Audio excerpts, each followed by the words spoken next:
हरे कृष्णा मित्रों, Vasu astro classes में मैं वासुदेव आपका फिर से स्वागत करता हूं। अपनी इस श्रृंखला को हम लोग आगे बढ़ाते हैं।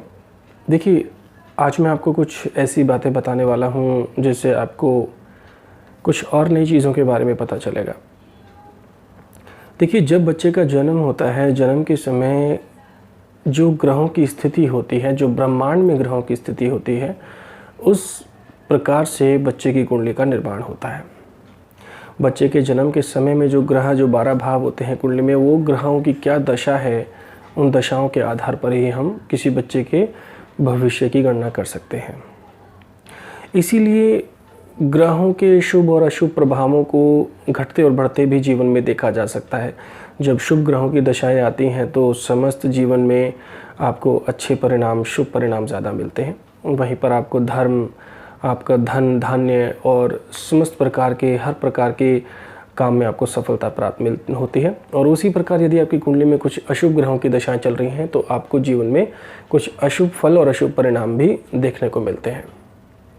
तो इसी प्रकार से आज हम लोग बात करने जा रहे हैं। वैदिक ज्योतिष में कुछ और भी बताया गया है, जैसे उपाय हैं या किसी अनिष्ट ग्रह के उपाय करने से, उसके उपायों को करने से जो है जीवन में कुछ अच्छे परिणाम भी मिलते हैं। लेकिन देखिए, मेरे पास रोज़ाना बहुत कॉल्स होते हैं, मैं हर किसी की कॉल अटेंड नहीं कर पाता हूँ, बहुत ज़्यादा समय होता नहीं है। लेकिन इस चैनल के माध्यम से मैं आपको ये चीज़ बता देना चाहता हूँ कि बहुत लोग कहते हैं कि हमारे ग्रह इतने ख़राब स्थिति में है, क्या उपाय करने चाहिए, कौन से ऐसे उपाय हैं जिनको करने से हमारे समस्त परेशानियाँ और जो हमारी समस्त व्याधियाँ हैं वो ख़त्म हो जाएँ, समाप्त हो जाएँ। देखिए, सबसे पहले तो मैं आपको एक चीज़ बता दूँ कि मनुष्य को जो जीवन मिला है आपको, वो संघर्ष उसमें होता रहेगा।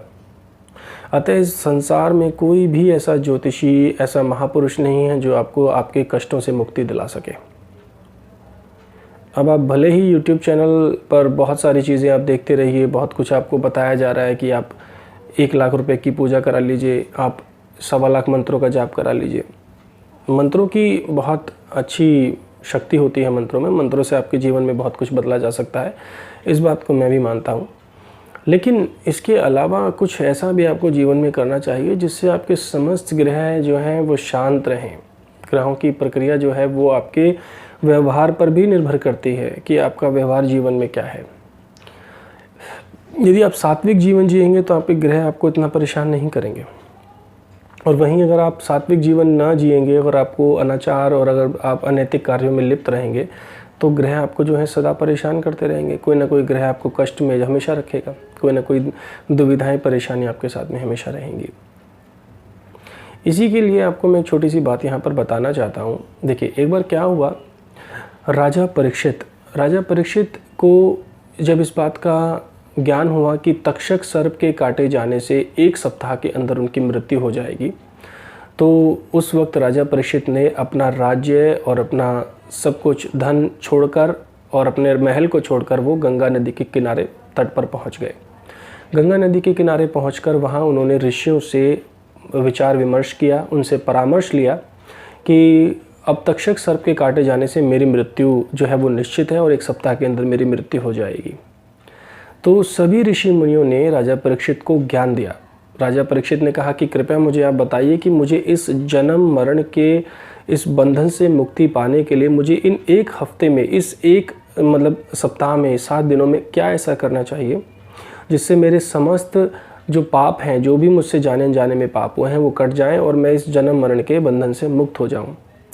तो इसी प्रकार से ऋषियों ने जो है उनको तरह तरह के उपाय बताए। ऋषियों ने कहा कि देखिए महाराज, आप गंगा में स्नान कीजिए, क्योंकि पवित्र नदियों में स्नान करने से समस्त कष्ट जो है वो ख़त्म होते हैं, समाप्त होते हैं, आप जन्म मरण के इस बंधन से मुक्त हो जाएंगे। किसी ने उन्हें यज्ञ करने के लिए सलाह दी, किसी ने कहा कि आप यज्ञ कीजिए, किसी ने कहा कि आप दान दीजिए, किसी ने कहा कि आप जो है वो तरह तरह के जो हैं उपाय उनको बताए गए, जिसकी वजह से उन्होंने कहा कि हे ऋषियों, आपने जो भी उपाय मुझे बताए हैं वो सभी श्रेष्ठ उपाय हैं। मैं आप सभी का धन्यवाद करता हूं कि आपने मुझे वो सभी उपाय बताए और मैं उनको करने में सक्षम भी हूं। और लेकिन उन्होंने कहा कि मेरे पास मात्र 1 सप्ताह का वक्त है, 7 दिन का वक्त है, तो मुझे ये उचित नहीं लगता कि क्या मैं इन सभी उपायों को 1 सप्ताह में कर पाऊँगा। इसका कोई मुझे विशेष लाभ नहीं होगा। उसी समय भगवान नारद मुनि की प्रेरणा से शुकदेव जी महाराज, परम तेजस्वी परमहंस शुकदेव महाराज, जिनकी आयु 15 वर्ष थी, वो उस सभा में जो है आए। सभा में उनका आगमन हुआ और उसी वक्त भगवान शुकदेव जी ने अपने पितामह ऋषि पराशर की आज्ञा से 15 वर्ष की आयु में सभा को संबोधित करने का निर्णय लिया। तो ऋषि पराशर जी ने कहा कि ये आयु में भले हम सबसे छोटे हैं, किंतु ज्ञान में ये हम सबसे बड़े हैं। तो जब भगवान शुकदेव वहाँ आए तो उन्होंने उपाय बताए कि ऐसे कौन से उपाय हैं जिनसे हम जन्म और मरण के इस बंधन से मुक्ति पा सकते हैं।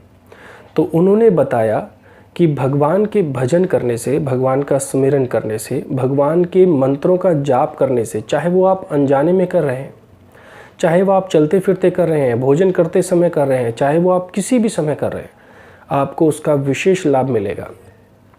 इसीलिए भगवान शुकदेव ने कहा कि जो भी व्यक्ति श्रीमद् भगवत महापुराण का पाठ करेगा और इस पाठ को एक सप्ताह में, श्रीमद् भगवत महापुराण के पाठ को एक सप्ताह में करने की विधि भी है।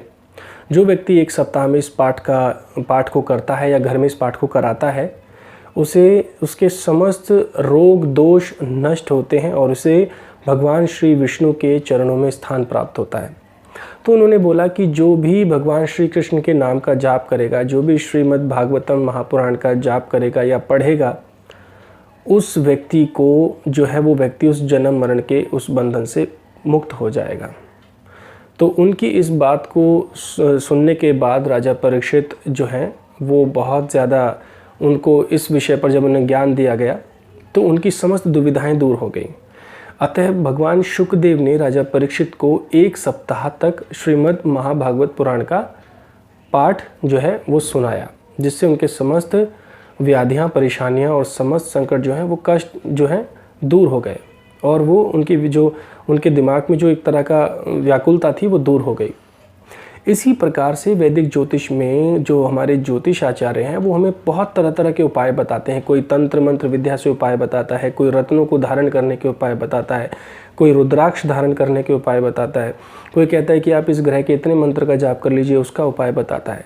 सभी उपाय जो हैं वो सफल हैं, किंतु यदि वह एक निश्चित समय में ना किए जाएँ तो उन उपायों का कोई महत्व नहीं रह जाता है।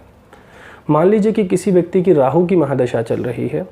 राहु की महादशा चलते चलते यदि उस व्यक्ति को उस बात का ज्ञान ना हो तो वो 18 वर्ष की राहु की महादशा उस व्यक्ति को हमेशा के लिए परेशान कर रखेगी। अतः आपको उपायों के साथ साथ भगवान के सुमिरन, भगवान का नाम का जाप भी अवश्य करना चाहिए। इसीलिए मैं अपने इस चैनल के माध्यम से हमेशा कहता हूँ कि रत्नों को पहनने से ज़्यादा मंत्रों का जाप करने से आपको विशेष लाभ प्राप्त होता है, आपको विशेष लाभ की प्राप्ति होती है। रत्न जो हैं वो आपको इंस्टेंट रिलीफ देंगे, मैं इसके लिए मना नहीं करता हूँ, लेकिन रत्न का जो प्रभाव है यदि उसे हम प्रतिशत में देखें तो 100 में से 30 से 40% रत्न आपको लाभ देते हैं। किंतु यहीं अगर आप उस ग्रह का मंत्र जाप करते हैं तो आपको वही मंत्र 80 से 90% लाभ दे सकता है। अतः जब आप मंत्रों का जाप करते हैं, श्रीमद् भागवत पुराण का जो जाप पाठ करते हैं, आपको खुद ब खुद आपको अपने जीवन में इन तरह के परिवर्तनों का आभास हो जाएगा। अपने जीवन को थोड़ा सा सात्विक रखने की कोशिश करने वाला व्यक्ति का जो ग्रहों का जो प्रभाव होता है उसके ऊपर इतना नकारात्मक नहीं पड़ता है। अनाचार से बचिए, अवैध कार्यों से बचिए और जो सामाजिक स्तर पर अवैध कार्य हैं उनसे थोड़ा सा बचने की कोशिश कीजिए। ग्रह आपके अनुकूल होना शुरू हो जाएंगे, ग्रह आपको बहुत जल्दी प्रभाव देना शुरू कर देंगे। इसी प्रकार से आप प्रत्येक ग्रह के बारे में, प्रत्येक ग्रह के शुभ और अशुभ प्रभाव को जो है कम ज़्यादा कर सकते हैं। आज्ञा दीजिए अपने परम मित्र वासुदेव को। हरे कृष्ण।